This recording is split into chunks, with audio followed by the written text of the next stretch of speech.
I'd like to show you a great way to get in and work the inner thigh muscles and the connective tissue. We're going to be using a rolling technique, and this technique is something that I learned from a book actually called the MELT method.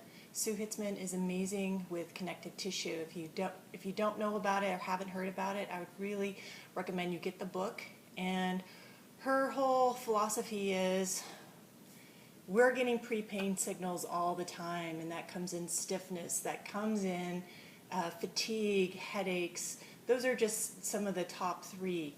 But what we usually wait till is the point where we're actually in pain. So this is a way to really get in and work the connective tissue without using the foam roller as a ironing tool. We're getting in and we're just going to create some small movements to start bringing in the hydration. So we'll start with just this inner thigh technique, and I'm only going to do one side, and I'm only going to do 3 in each area. But for home, if this feels good to you, you can do more.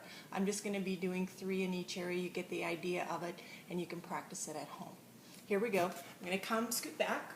You're going to need a foam roller, and you're going to come onto your side. Taking the foam roll, you're going to bring it so it's parallel to you, and you're going to take your top leg to 90 degrees. You're going to kick the leg out straight, and if that's hard for you because of hamstring tension, you can bring it down whatever your range is. So find your range. If you can get perpendicular to your body, that's awesome. And we're just going to start some rocking at the pelvis. So I'm just doing 3 here, and then we're going to actively do some shearing for the tissue by bending the knee and straightening it. And I'm just going to do 3 of them.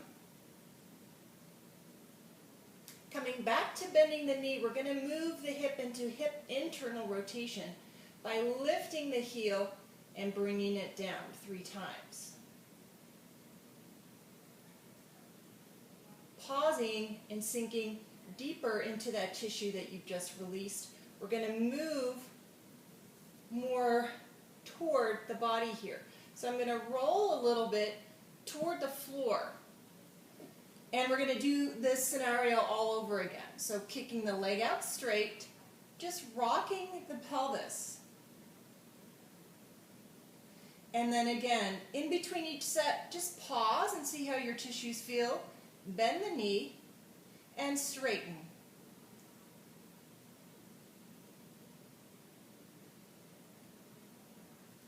And then bend the knee. We're going to go into hip internal rotation again, so lifting the ankle up and down. And pause. We're going to work into the inner thigh just a little bit more, and you would continue to roll onto your tummy. I'm going to adjust so I don't roll off the camera here. So now I'm in a new place, kicking the leg out straight, just rocking the pelvis a little bit. And then bend and straighten.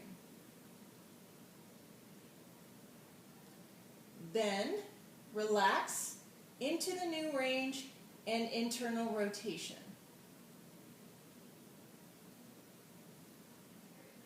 Pause. Last one, get it as close to you can. You're going to be more on your tummy here. Kick your leg out straight. You can let your head relax. I'm going to face the camera here, and just some rocking. Then bend the knee and straighten.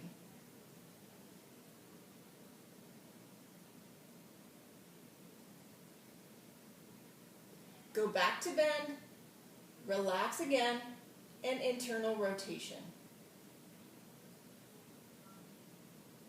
To come out of this, I always like to go into extension first, and then you can roll onto your side and do the other side. I'm going to go ahead and come up.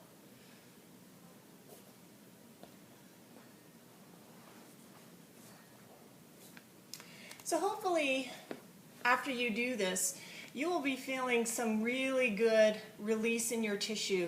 You might feel more freedom as you walk. This particular move is great for anybody. People who really would benefit from it is anybody who has had a groin strain or a pull. A lot of times what happens, those adductor muscles, those inner thigh muscles, are really gripping and they need to let go. So they're facilitated. Another group who would really benefit from this are people who are experiencing some pelvic pain, pelvic discomfort. Those inner thighs come in and attach to the pubis right at that arch, and really being able to get in and loosen them up is going to be really, really helpful for your recovery. Again, I hope you enjoyed this tutorial and have fun.